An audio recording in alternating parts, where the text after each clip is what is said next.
Oi, gente. Pois é, o Bolsonaro está abertamente confrontando o Congresso, o Supremo e apoiando as manifestações do dia 15, praticamente fazendo uma nova convocação. E já existem jornalistas que indicam que o Maia, que o Alcolumbre, que são pessoas de direita, todos dois do Partido Democratas, liberais, querendo dialogar para implantar uma agenda liberal do Bolsonaro. Olha que coisa doida. Imagine se o Congresso fosse dominado por gente de esquerda. Esse cara estaria defendendo que a polícia militar fosse lá e tomasse. Né? Porque se está agindo assim com o pessoal mais próximo, né? Que quer fazer as reformas de cunho ultraliberal, mas enfim. Nós vamos falar sobre isso nesse vídeo de hoje. Se você chegou agora, o canal é a Nova Máquina do Tempo. Eu sou André Teixeira Jacobini e tem links das nossas redes sociais, Apoia-se e as nossas fontes no comentário fixado, né? Pois é, eu vou trazer aqui, né? A nova declaração dada pelo presidente Jair Bolsonaro sobre os atos do dia 15 de março, convocado por apoiadores do ex-capitão contra o Congresso Nacional e o Poder Judiciário, incomodou a cúpula da Câmara, do Senado e o Supremo Tribunal Federal. Segundo Daniel Carvalho, Júlia Chaib e Bernardo Caram, da Folha de São Paulo, os presidentes da Câmara, Rodrigo Maia, do Senado, Davi Alcolumbre, e do STF, Dias Toffoli, demonstraram irritação a pessoas próximas após a convocação feita pelo presidente em discurso feito durante o evento em Boa Vista. Alcolumbre e Toffoli teriam conversado sobre o assunto e prometido uma declaração mais dura dos dois poderes contra o gesto de confrontamento do chefe do executivo. Bolsonaro falou, entre outras coisas, o seguinte: não é fácil. Já levei facada no pescoço dentro do meu gabinete. No dia 15 agora tem um movimento de rua espontâneo. Apesar de dizer que o ato não é contra os demais poderes, diversos panfletos circulam com esse teor, dizendo: participem, não é um movimento contra o Congresso, contra o Judiciário, é pró-Brasil. Ai, ai, ai, ai, ai, ai. Olha só, tem ainda o seguinte: os protestos, Bolsonaro dizendo que os protestos não são contra os dois poderes, mas contra ele que chamou de praxe. Em que ponto estavam as instituições loteadas por partidos políticos? Eu não estou atacando o Congresso, eu estou atacando um costume, um praxe. Todo mundo quer mudar o Brasil com as mesmas praxes, não dá. No sábado, o ex-capitão também falou, vale a pena lembrar, que ele só se tornou capitão reformado porque tentou colocar uma bomba lá no exército, né? Ele não era capitão, mas enfim. Ele falou dos protestos e irritou os presidentes da Câmara e disse o seguinte, aquela coisa que eu falei, né? Dizendo que tem um movimento de rua espontâneo.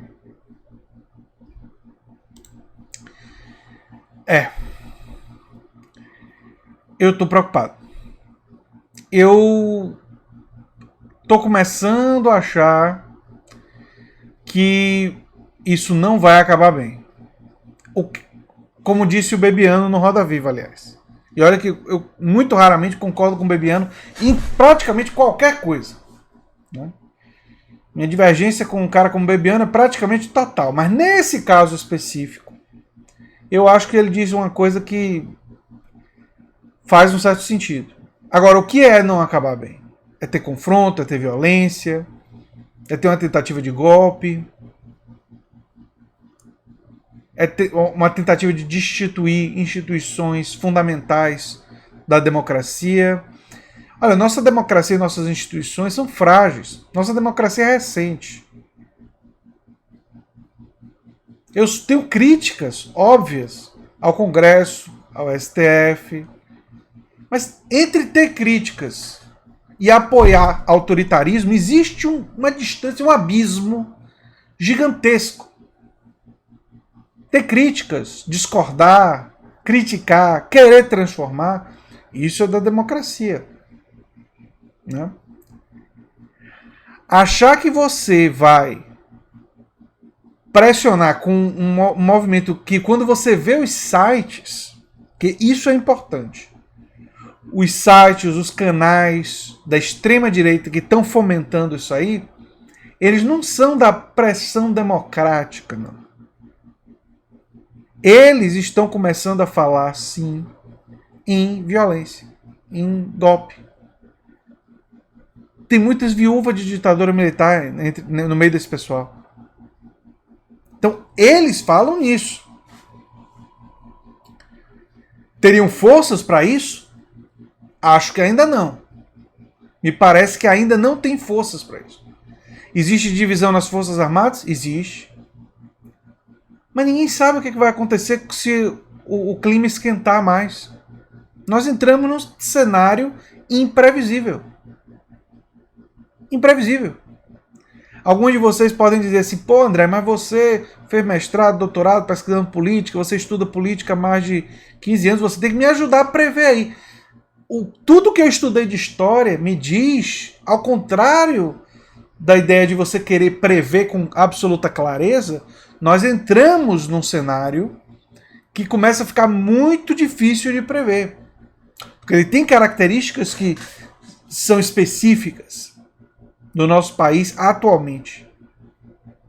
Porque a ascensão de uma liderança estilo Bolsonaro, com claras ambições autoritárias, através do voto, que foi o que aconteceu, embora previamente tenha tido um golpe jurídico parlamentar e a atuação que a gente sabe da Lava Jato com, enfim, um conluio entre juízes e promotores e uma série de irregularidades. Apesar de tudo isso, que é verdade, teve votação. E com isso, coloca que uma parte da população brasileira, não acredito que a maioria do que votou em Bolsonaro, mas um setor significativo da nossa sociedade quer ver o Brasil pegar fogo. Esse pessoal acha que a solução é autoritarismo. É perseguição. E isso é muito perigoso. Você tem um setor da nossa sociedade que pensa assim. As pesquisas parecem indicar que esse setor é minoritário, mesmo entre o grupo que apoia o Bolsonaro. Não passa ali de 14, 15% no máximo. Mas é muita gente. Pega o tamanho do Brasil. Quantidade de gente que tem aqui. Se tiver 14% da população pensando isso, é muita gente.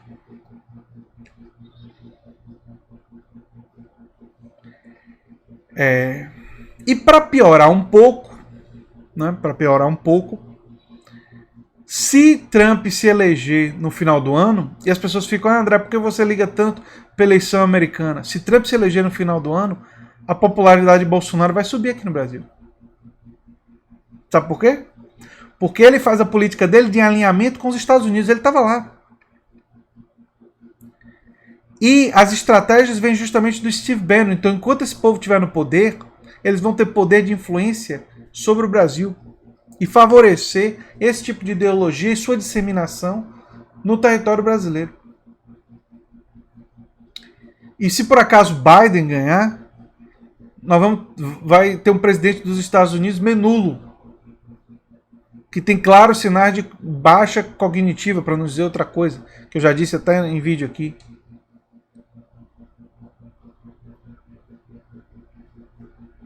Eu acho que as pessoas não têm ideia de quão importante seria para derrotar Bolsonaro a vitória de Bernie nos Estados Unidos. Eu acho que a maioria dos brasileiros não sabe. Uma vitória de Bernie nos Estados Unidos forçaria Bolsonaro a ter que renegar o seu principal aliado. Porque ele não ia bater continência para socialista. Por mais que fosse socialista democrático.